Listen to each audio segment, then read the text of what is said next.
I'd like to welcome Alex Sinatra to the Business of Fun podcast. Alex, how's it going? I'm doing well. Everything's going well. Thanks so much for having me, Dave. Oh, this is going to be fun. We got to do a little LinkedIn learning thing together, so this is great. I found out the secret to get connected to you on LinkedIn. This is amazing. What a time to be alive. Yes, definitely. That was a very fun LinkedIn learning, and I got connected to you through Matt Wolf of Ticket Time Machine and Jill Haber. So I'm really excited that we got connected. No, it was. I thought it was fun, and I keep doing myself a disservice because I like to pretend that I'm always grumpy. But then they get to know me and they go, "Well, you're not at all grumpy." And I was like, "Well, yeah, that's not the point. It's I want to be curmudgeonly. I'm striving for it." Exactly.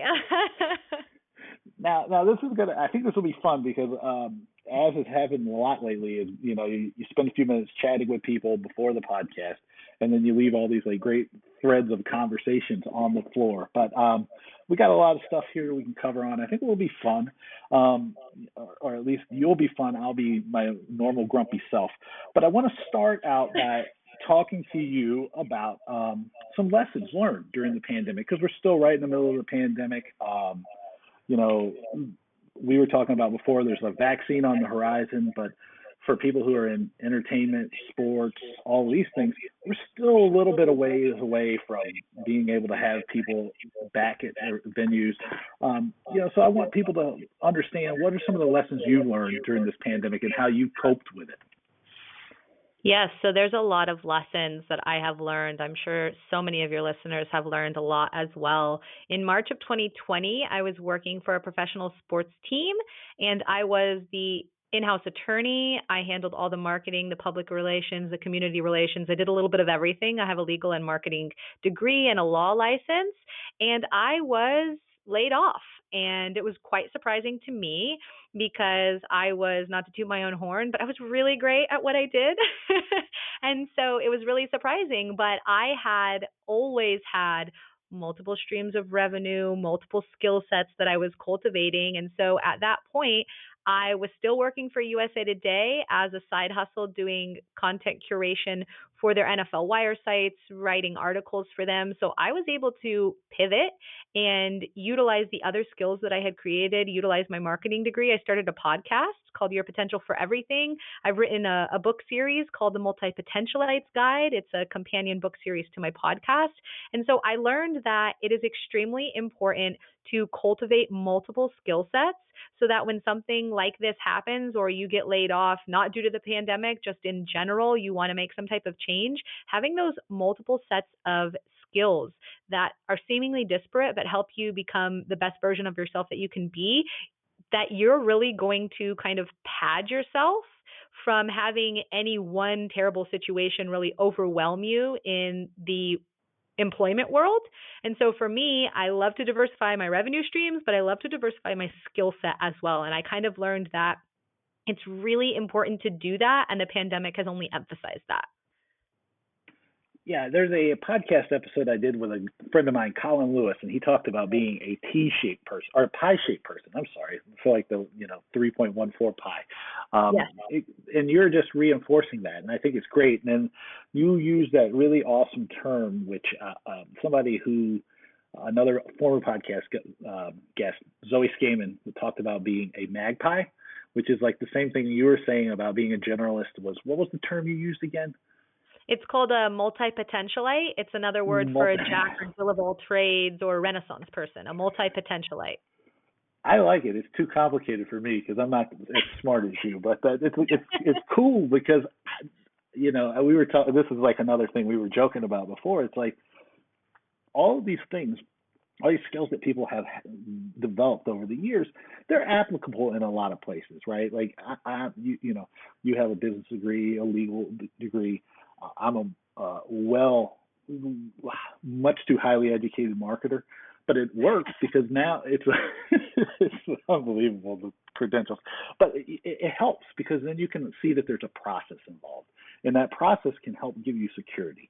And then the multiple streams of income is even more important. And it's really, really cool to understand how that's helped you through the pandemic, because I think a lot of people that are going to be listening, they have struggled with this problem right now, and to understand that utilizing your skills in different ways is possible.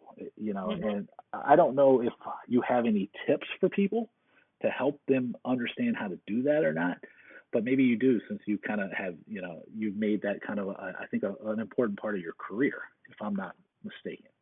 Yes, I have made that an important part of my career. So the series that I am about to finish up on my podcast, it's about side hustles and entrepreneurship.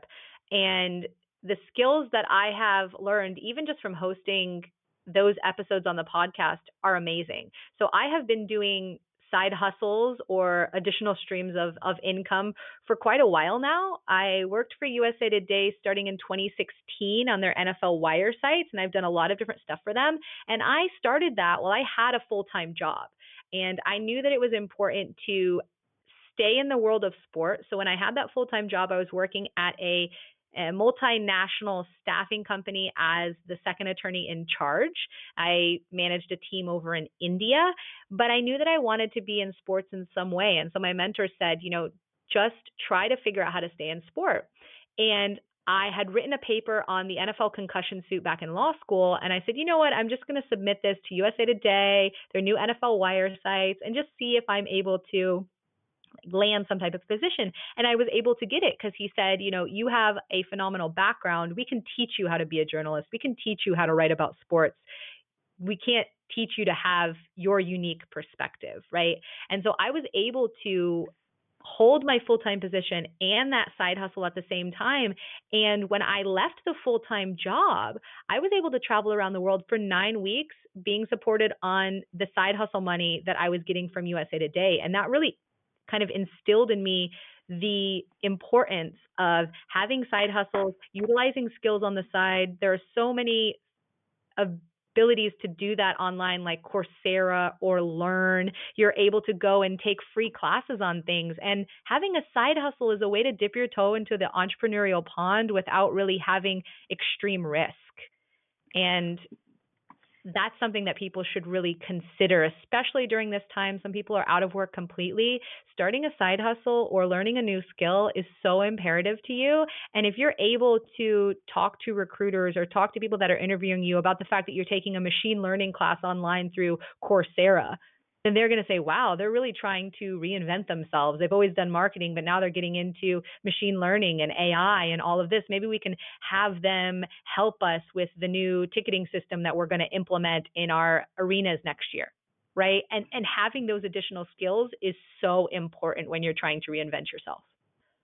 Yeah, I agree 100%. And first, I would say let's call it multiple streams of income, so we can sound like professional people who have these super important educations. I kid, I joke. But the one thing I do want to highlight is you're talking about the perspective and the fact that, like, hey, we can train you to be a journalist or we can train you to do this, but we can't necessarily teach you how to have your perspective. This is something I think that people don't necessarily pay enough attention to, because it can become very easy to get caught in groupthink, right? And it's there's a cognitive bias that develops in people. I've often, again, this is where the grumpy thing comes in, is people think I'm grumpy because I have a point of view. And I was like, well, no, the thing is like, if you're collecting all these experiences and all these ideas and all these, all of these accomplishments and successes and failures all over the place, it makes you a more complete and more full, have a fuller set of experiences, so that your perspective changes. And so that this idea of having a point of view, to me, is very, very important. And so you use point of view or perspective however you would like to use it.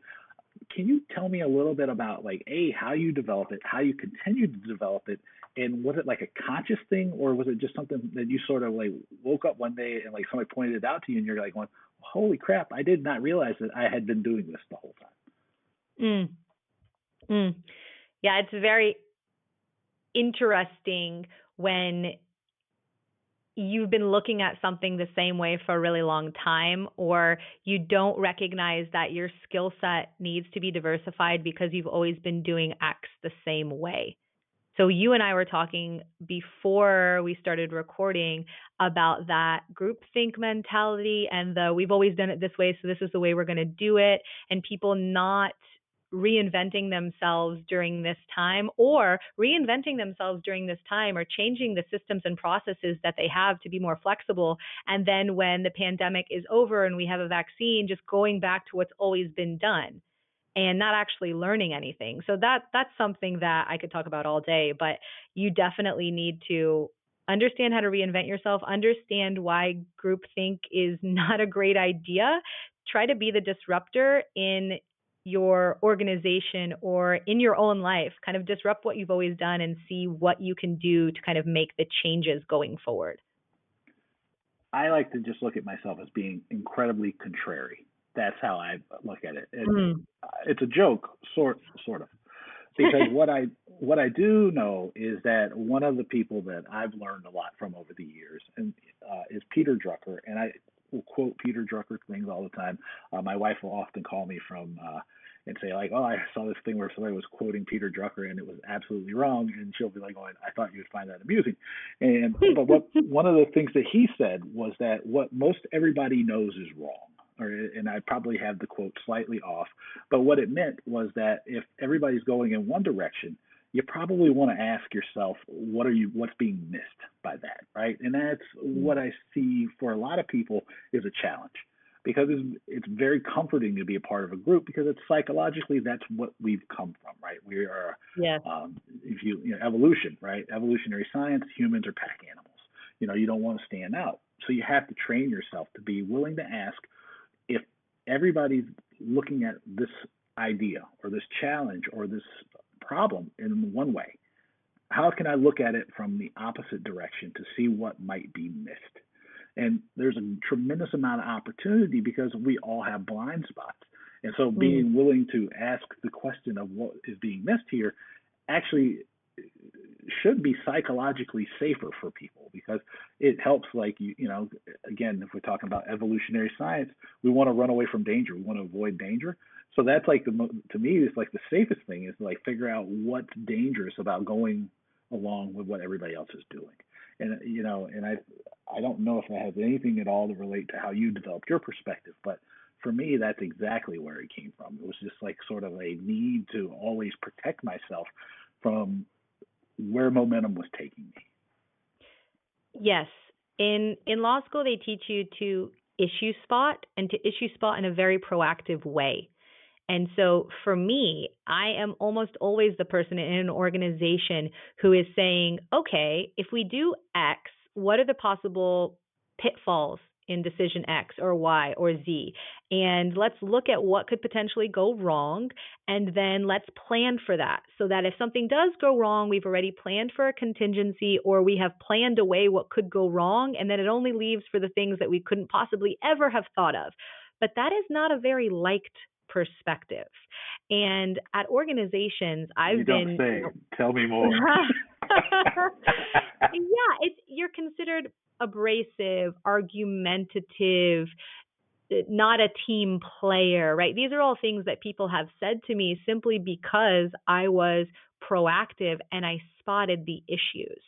So, and because I was a woman, because if women are strong or have leadership potential, a lot of times they're considered abrasive or argumentative. You're triggering me right now. Right? So it's one of those things where when you do that, you have to, number one, be okay with criticism and get very comfortable with people criticizing you. And number two, understand when it is necessary to be contrary, right? So I have noticed, as my family is East Coast, I'm Italian, I'm Russian, I have a temper, it's something I'm working on, okay, I know, okay. But when you are someone who is constantly contrarian or playing devil's advocate, you have to know when not to do that as well, almost as much as you need to know when to do it, because you have to, right? They say in any good relationship, pick your battles, right? Don't pick every single tiny little thing to be contrarian about. And then when you are contrarian, people will listen. And so I have also learned that, like, yes, I can see all the issues with a proposal. You give me a proposal, I can talk for days about the issues, the pros, the cons, proactively, what we should do, what we shouldn't do, how we should segment that. I can do all of that. But at the end of the day, I have to say, okay, as a business person, as someone who has a business and legal degree, I have to say, okay, so my law brain, let's turn it off. Let's turn on my business brain and let's say, okay, what are the risks? What is the potential revenue? What is the potential downfall here? And if the risk is going to be small, maybe we don't put all the contingency plans in place, but maybe we do, right? So you have to know when to put those hats on and off, when not to be contrarian, when to put the proactive hat on, and when to just kind of sit back and listen and wait for someone to ask you your opinion on it. Yeah, it's the fairy tale, Grimm's fairy. Or I mean, I don't know if it's a Grimm's fairy tale, but it's a fairy tale. The boy who cried wolf, right? If you can't, when you're being contrary, right? It's especially internally in an organization like me, if in writing and giving talks or doing a podcast like this, it's easy for me to do it all the time. But inside an organization, you do have to you want to temper it, because you don't want that to be the only thing, right? Because sometimes there are potential downfalls. More likely than not, there's potential risks in everything. And the biggest challenge is understanding which risks matter and which risks don't, because there are no risk-free decisions. That's just the reality of it. The riskiest decision, though, is usually, not being willing to look at the world in the way that it is, instead of the way that you want it to be. And that's really the one where I dig my heels in most of the time and get really, really frustrated with people or become extremely obstinate, is when I go, hey, look, I'm not trying to be a stick in the mud here, but I do want you to understand that, like, you have to be realistic about what you're dealing with, and the risk of not opening your eyes to the reality or the totality of the situation is the most dangerous risk to your business that you face. But a lot of times, really, it's like, hell, I want to just like throw as many ideas out there as anybody else, because that's like where the fun is anyway. Oh, go. Sorry, you were going to say something. I almost jumped on you. Oh no, I was just enjoying listening to you. I was totally agreeing. Now, you brought up something that's interesting, because I don't, I don't have a legal degree, but I do have far too many business degrees and certificates. It's an embarrassing number. And a lot of times, how do I want to ask this? It's going to come off clumsy, so forgive me in advance. But what I want to ask you is, a lot of times when you talk about lawyers, and you even talked about it too, it's like the job of the lawyer is to make sure that bad things don't happen in a lot of cases, right? And sometimes that has a negative connotation for people with business degrees, who, like, their whole thing is to make things happen. And you talked about it a little bit, but knowing a little bit about what you've done and what you want to do in the future, I'm curious about how you kind of marry those things, and like how you look at opportunities and the things that are going to come up after the pandemic's over. So I'm kind of asking you to put yourself in the shoes of, like, pushing forward a little bit and looking at where opportunities lie, especially understanding the risks and some of the challenges we're going to deal with coming out of the pandemic. Yes. So ultimately, I've done most of my career as an in-house attorney, right? So I work inside of companies and organizations and businesses as a business partner to the owners, the C-levels.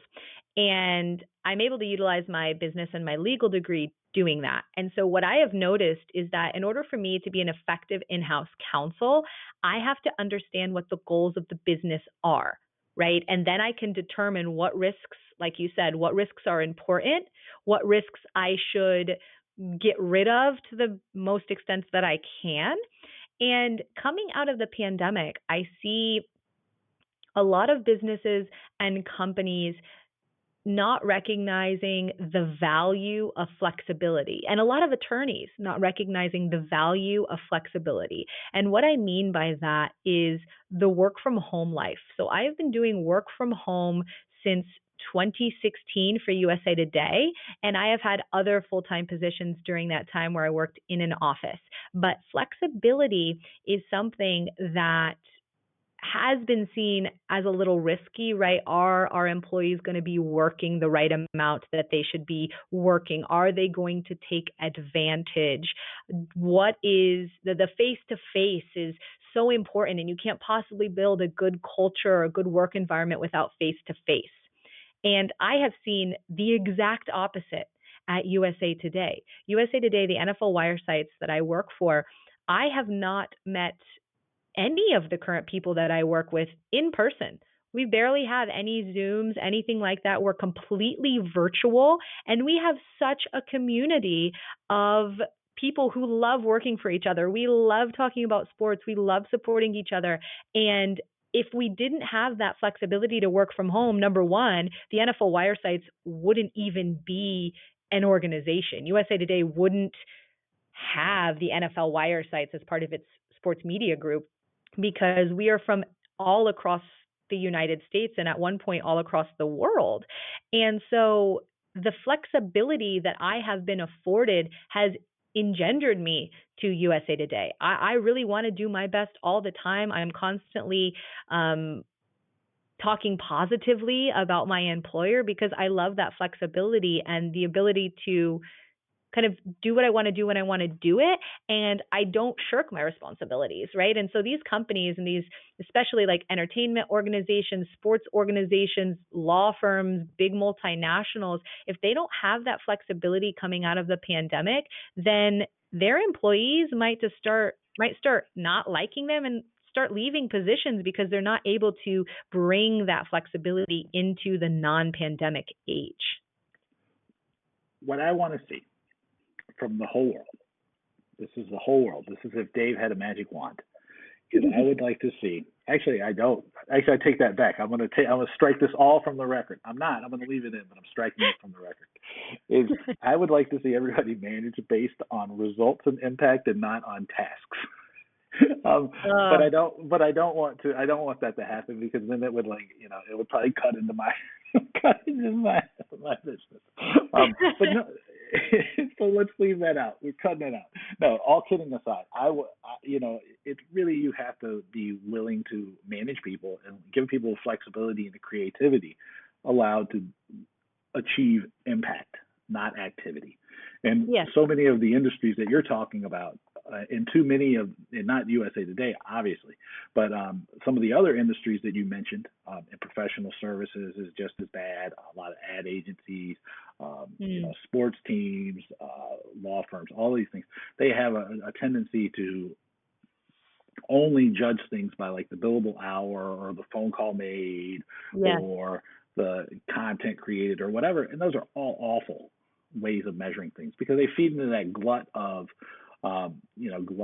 advertising. If you're talking about an ad agency, the tyranny of the billable hour, I believe I've heard referred to before, all of these things, and they're not effective ways, right? Because if you're a lawyer who's wed to the billable hour, it doesn't allow you maybe to do the best work for your client because you can't necessarily be creative, right? Because how do you bill for that creativity?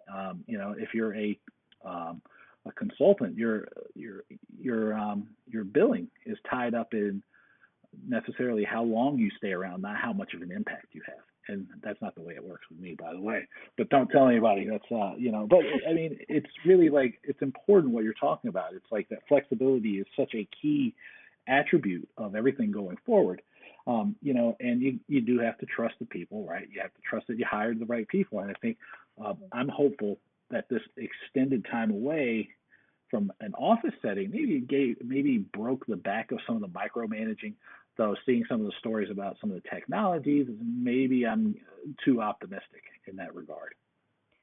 There are some other countries that actually do a phenomenal job at that work-life balance and the ability to kind of live a more virtual life.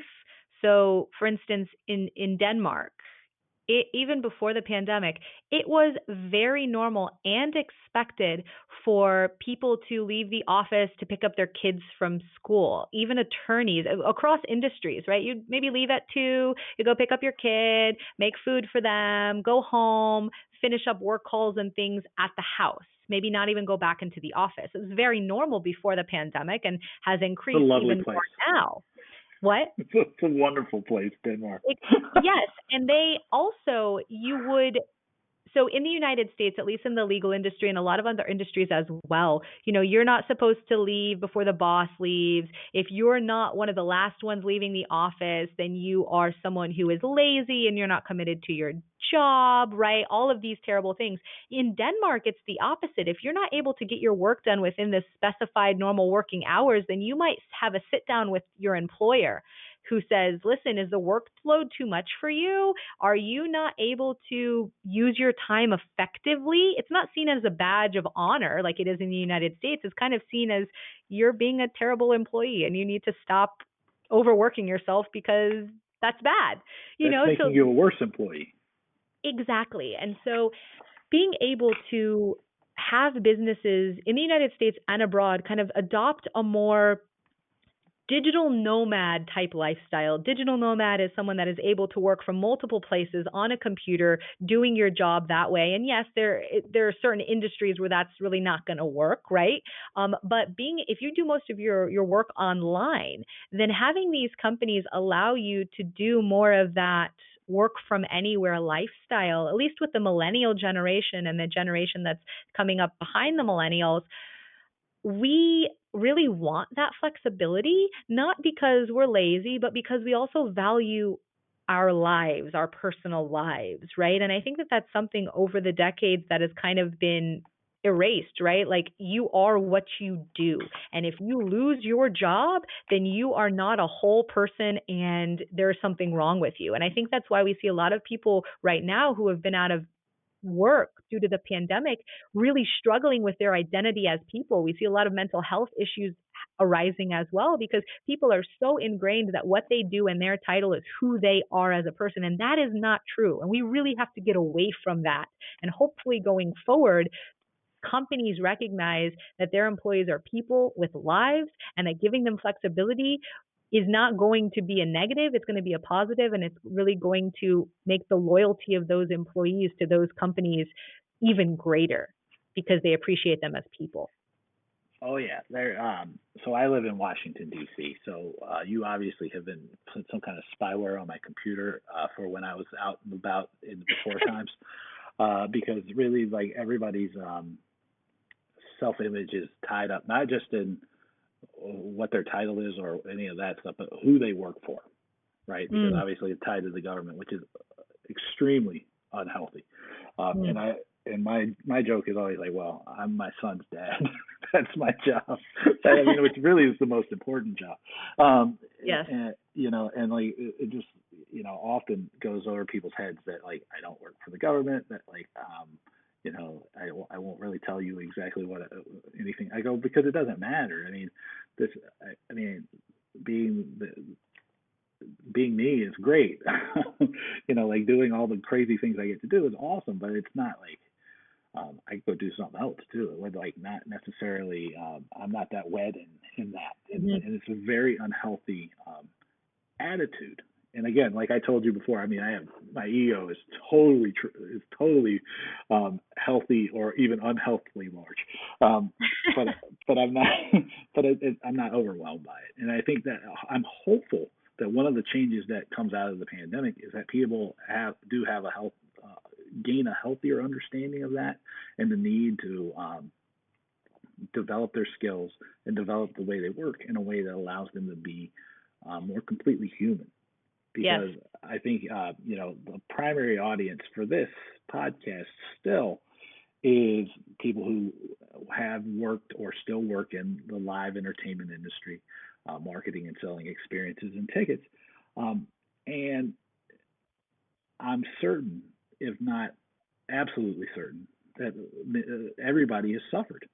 And so not being tied up in having everything you believe about yourself being tied up in that part of your life is only going to be healthy, right? Because you do. Everybody needs a little bit more balance and a little bit more, just humanity. Because I think one of the challenges that like I was seeing in the industry as a whole was this like every industry, it had become commoditized. And it's like where like the magic of bringing big groups of people together had been lost, and the magic of like recognizing like, oh my god, this is like a, no matter what it would be, it doesn't matter if you were going to see a show that they did 8 times a week like Hamilton or any of those, it was still a once in a lifetime thing because you'd never get the same actors and actresses together with the same audience in the same place at the same time ever again. And a lot of that magic had been lost, and I hope that, like, you know, this does provide an opportunity to step back and think about that and make choices that are different based upon that, because it's um, you know, it is all about people, right? I mean, Yes. you know, we were talking about this before, at the start, right? Because Matt brought us together, Matt Wolf. But it is all about people, right? And I hope that that's something that really brings, gets reinforced and maybe made more important now. If you watch the news, which I try not to, that maybe seems like wishful thinking, but I'm an optimist deep down. On the surface, though, I'm still a curmudgeon. Well, something that I have really emphasized within myself over the past 9-10 months, however long it's been, is that the question that people have always been asked since they were little was, what do you want to be when you grow up? What one thing do you want to be when you grow up, right? And as a little kid, you hear people say, a basketball player, a ballerina, an astronaut, a doctor, a lawyer, right? One thing. But for me, when I was little, I said I wanted to be an Olympic gymnast. That's what I wanted to be because I was a high-level gymnast. I worked out 6 days a week. I did 2-a-days in the summer, starting at the age of 7, and I was old to start gymnastics. I was 7. I was like an old woman at that point, right? And so for me, I had that dream shattered when I broke my back, and I broke my back when I was a teenager. And then I broke my back again in college, and that just kind of like shattered my dream. And I thought to myself, like, wow, I had always identified myself as a gymnast. And when people asked me what I was or what I wanted to be, it was a gymnast. It was a gymnast. One thing, right? And so I really had to reinvent myself at a very young age. And so I guess in that sense, I was very lucky because I understood the importance of not just saying that you wanted to be one thing when you grew up. Yes, there are some people who are specialists, and that's amazing, and they want to do one thing, and that's the only thing that they're ever going to do in their life, and they're phenomenal at it. Fantastic, wonderful, I love that. But for all of us who don't have that, you don't have to be one thing when you grow up. And that's something that everybody that's out of a job right now, like, just because you're always a marketer or always an advertiser or you're always in one industry or another industry, that doesn't mean that you can't also be something else. And when people ask me that question now, what do I want to be when I grow up? My answer now is just happy. I want to be happy when I grow up. I want to be happy, and I want to be helping other people. That's what I want to do. And so if people kind of sit back, all the people that are out of a job or people that want to transition out of a toxic job, if they just want to like sit back and ask themselves, like, okay, if people ask me now, what do I want to be when I grow up, no matter what age you are, think about your answer as being multifaceted. Don't just glue yourself to one thing or one title or one company or one organization or one industry. Think about yourself as a multifaceted person because you are multifaceted, right? You eat different types of ice cream, different types of food. You like to go to different shows. You like to watch different movies. So think of your career path as multifaceted as well. Whoa. People eat different kinds of ice cream, not just vanilla? I mean, I'm told people do. I'm not really a big ice cream fan. I mean, sorry to admit, but pie, I like pie and candy, and I like to eat all different kinds of candy, all different types of chocolate. People and don't you have just to eat think about Reese's your Cups. work life that Hold way on as a well. second. This is crazy. I only eat key lime pie. Totally messing with you. No, it's an incredibly it's a great point because I think that you think that there's like something wrong if you feel like you should evolve and change, and it absolutely you should be a different person at every stage in your life, and that's totally cool. Is actually the thing, and so like the happy answer is awesome. I think, but that's me. I'm a noted on one hand a noted curmudgeon, on the other hand a noted hippie. So. But before I let you go, I want to ask you about this thing that I have underlined here twice, not once, but twice. Okay.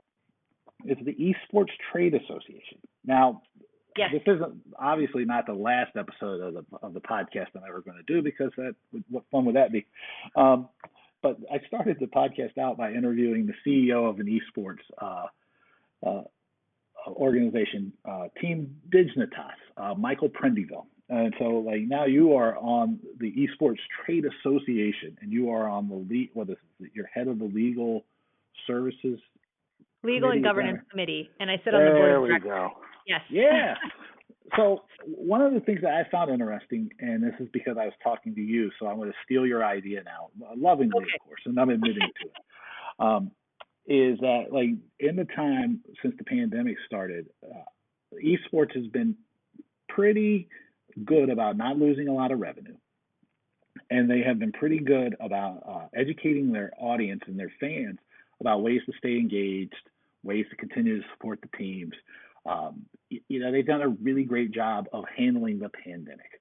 And the flip side of that has been, like, a lot of the traditional sports teams have struggled because, like, ratings have been down. Their ability to communicate and engage with their audience has suffered in a lot of cases. A lot of these revenues have been just savaged. What do you point to as the reason the esports has been so successful in weathering the pandemic? Esports has embraced technology. They've embraced the fact that they are a younger industry than other industries, and therefore they don't have deeply rooted, this is the way we've always done it, mindsets and mentality. They're flexible. They're able to pivot easily. The industry of esports is primarily made up of the virtual world, right? Which a lot of other industries, for some reason, didn't recognize that the virtual world was such a hot commodity and something that they should be trying to utilize, monetize, become engaged with. And so when the pandemic hit, like you said, esports did take a revenue hit as an industry, but they were able to easily pivot anything that they had in person, any physical events, any events within arenas. They were able to bring those tournaments and those games from all the different games, all different games, because esports is like traditional sports. There are multiple games under the one umbrella of esports. So all of these different tournaments that were taking place across the world, they just brought them into the virtual world. And it wasn't difficult because they had educated their viewership, their listeners, their fan base over time to be able to easily pivot whatever was going on to the technological and virtual world. And traditional sports, the event space, they were a lot slower to understand the value there. And I did acting and modeling for 15 years of my life, starting as a child. And I had always said, ever since I was little, why do I have to go to an audition or a go-see in person? Why do I need to drive an hour to go to this? Why can't they just interview me through Zoom? Or why can't they just interview me online? Why do I have to drive this long? Can't I just do a taped audition, right? And now I am seeing that industry doing a lot of stuff virtually, a lot of taped auditions, a lot of Zoom meetings.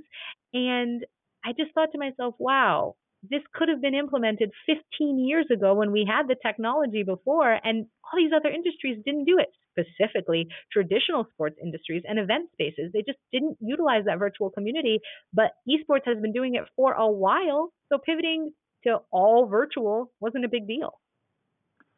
Well, now you're going to get yourself in trouble talking about all this crazy stuff about building communities and using the digital platforms to be successful.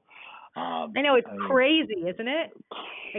I mean, compared to you, I'm an old man. I mean, compared to myself, I'm an old man. I'm an old man, and I look at this stuff as, like, and maybe this is why I end up being like people. I don't ever get the old, like, what do you know, old man label thrown at me very often. Is because, like, when I see these new things, I'm like going, well, what works or what has worked in the past, and, like, how does this new tool help me work better? And so, like, I just learned, like, so much about, like, all the stuff in the gaming engines from watching my son play Fortnite and FIFA, and, like, the opportunities are tremendous. I mean, this stuff is like, I mean, to be fair, I like kind of poo-pooed the stuff too at the start because I was like, well, I want to wait and see how people react. But then once I started um, seeing that like you can sell out arenas to watch esports championships and esports tournaments, and then seeing what like the way that you can monetize a user, I was like, well, this is great. This is just like an Yes, evolution of a fan club, and this is and this is a new way of giving people different access and different experiences and yes, connecting people. And it really, when done well, it embraces some of the better aspects of the internet that we people were hopeful for when like old folks like me were first coming along with the internet. mhm, And yeah. it's great opportunities. So like, and you said you're going to do some continuing learning about the legal implications of esports. Is that right, or am I making that up? Yes, a continuing legal education class. It's called a CLE. We have to, as attorneys, we have to do a certain number each year in order to keep our license. I heard the rumor. Um, Yeah. and, and so how will we point people if they're wanting to learn about that stuff? Where will we point them to? Well, the CLE that I am teaching is private just for the law firm, very exclusive, Sweet. but Oh, you fancy, can fancy. you can definitely join the Esports Trade Association. They have memberships as low as $10 a month for students and $50 a month for professionals in this space.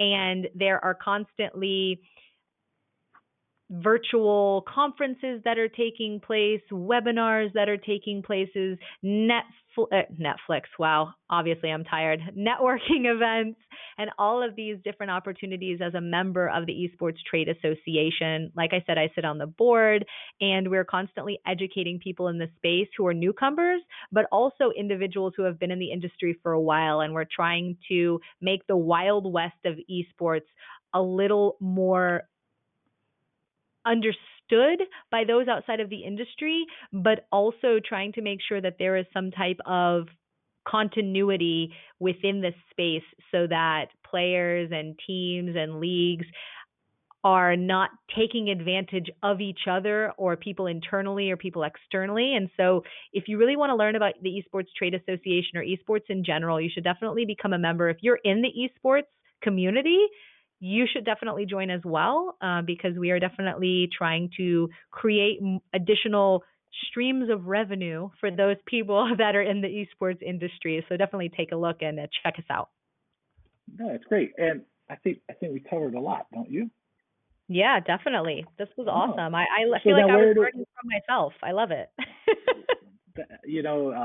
there is a skill to asking good questions. Um, one of these days I'm gonna get there. So I try to like not ask any incredibly awful questions. Which, if you listen to some of the very early podcast episodes, you would know that that was all I did. But outside of the Esports Trade Association, where else can I point people to find out more about you and what you're working on? Definitely. Thanks so much for that. You can follow me on Instagram at Your Potential for Everything. You can also follow my podcast on any of the podcasting platforms. It's called Your Potential for Everything.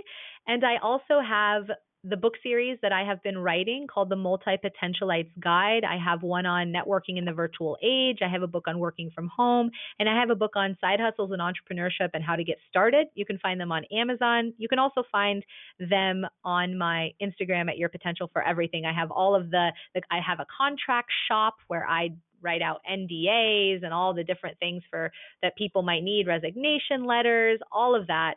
So you can find out all about that on my Instagram at Your Potential for Everything, and be sure to subscribe to my podcast as well. Yeah, check Alex out. I mean, I learned stuff. I mean, that's not hard to believe. I mean, I'm like always the least educated here. But Alex, thank you so much for doing this. Of course, thank you so much for having me. It was absolutely a pleasure.